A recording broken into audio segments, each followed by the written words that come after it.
So it's kind of fun.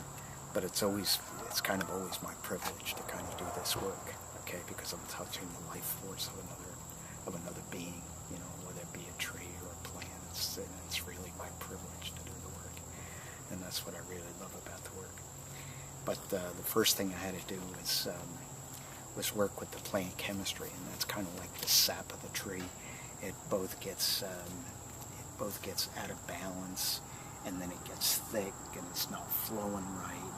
And so I had to kind of work with that first, and that's very typical for what happens with sugar maples. They kind of, with maples, they kind of just, the sap starts to slow down, and so I had to get the sap flowing, get it kind of the right consistency to start moving around inside of the tree.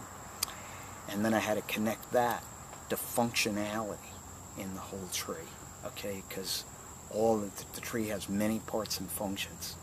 So I had to connect that to getting all those parts and functions going again. And then I had to connect the same thing, clearing the plant chemistry, to circulation inside of the tree. Now you might say, well, why? You know, functionality and circulation would be about the same thing, but not really.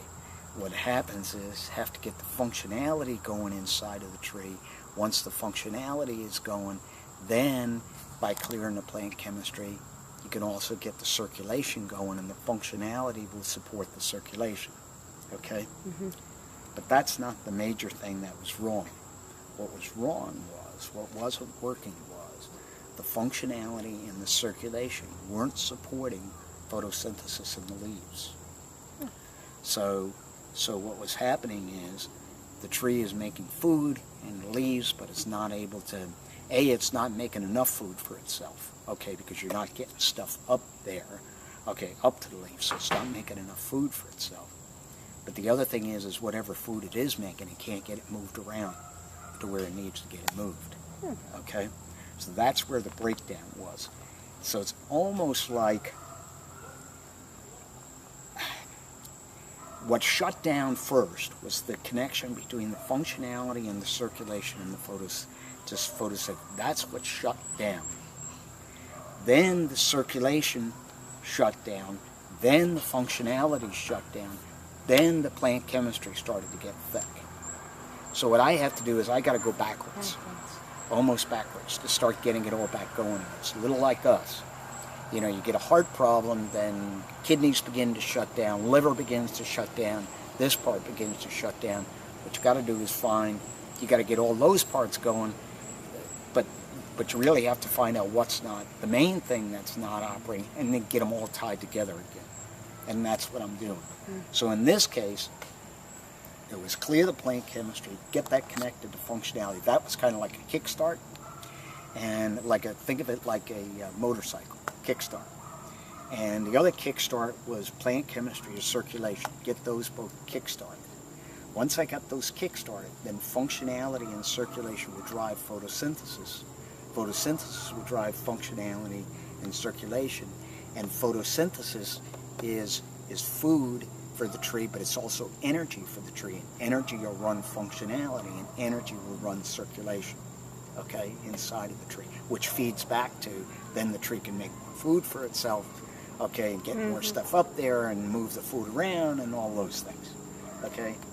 And then the last thing I did after I did that was to get functionality connected to growth, because the trees naturally want to grow again. And so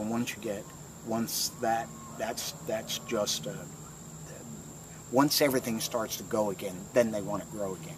So you just need to make that final connection, is to get that going. And there's a couple little steps in between. That's kind of the main thing. And you know, it's like in the growing points. Then it's to get the what happens in the growing points is the cells begin to harden off, and they don't divide rapidly anymore. So it's like a matter of getting the cells back to rapidly start dividing again and get moving again, so that then the tree can begin to put on growth. Okay, and that's what that's all about. So it's almost like the spirit to allow the whole thing to work. Yes. And then when there's enough to maintain the whole, then each working piece then can get addressed. That's correct. So that the Yeah, sending circulation, and then the food production, yes, and it just each one then can begin to kick feeds back the in. other. Yes. And make it not a vicious cycle, but a healthy cycle. But a healthy cycle. That's exactly right. Yeah, you get the whole beginning to work, Yeah. and then you get then the rest of the pieces begin to work. Yes. Very good. Very good. See? Yeah. So that's what I was saying, you know, what we'll see is probably, it's mid-August now, the tree is going to be healing itself. It's going to be doing a little bit of growing. You won't see too much, though, this year, too much of a change, but next spring we should start to see some changes.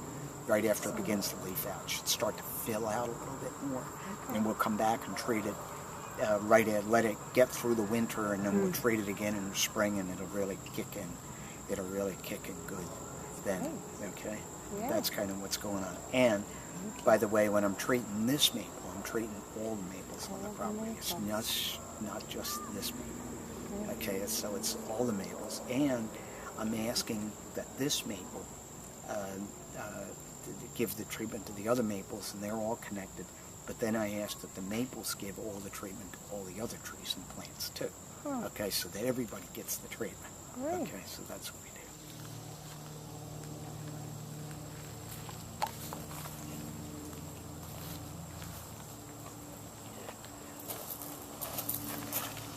So that tree over there is looking after this tree here.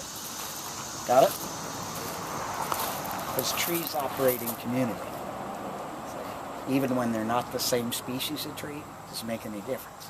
Still one tree one or two can look after one tree. So even though there may be none, I think that's an oak there. And it's looking after this guy. So what I think has to happen now for me is that going forward, anytime my lawn keeper or gardener is going to come, and they come on a regular basis and they slip me notes, this tree needs this or that, I'm going to have to let him know that he has to check with me first before he applies anything. That's it. And either, I don't know how, but maybe you come back and say, is this okay or not? You check with the trees. Because I just don't trust myself. I mean, I love connecting with them, but I just don't feel confident That's great. yet. I'll help you with it if you feel, if they ask you and you feel a certain connection with the trees and you feel like you could do it, great. But if you don't, if you're unsure about it, call me, ask me. I'd love to. That's a perfect way to work. Okay. That's a perfect way to work. Yeah. Perfect. All right. Yeah, because people do. They try to say this needs this and needs that. And we have enough pictures now of the trees and plants that I can ask them. I can ask them, especially this one's my beacon tree for the ecosystem. So this is the beacon tree, as well as I treated this tree, but it's also the treatment for the beacon tree for the ecosystem as well. And and it includes the water now, understand. Oh, I do. So, yeah. I'm talking about, the water, I mean, just the whole element theory. Yes. Everything has to be included. Yeah, exactly. Great, perfect.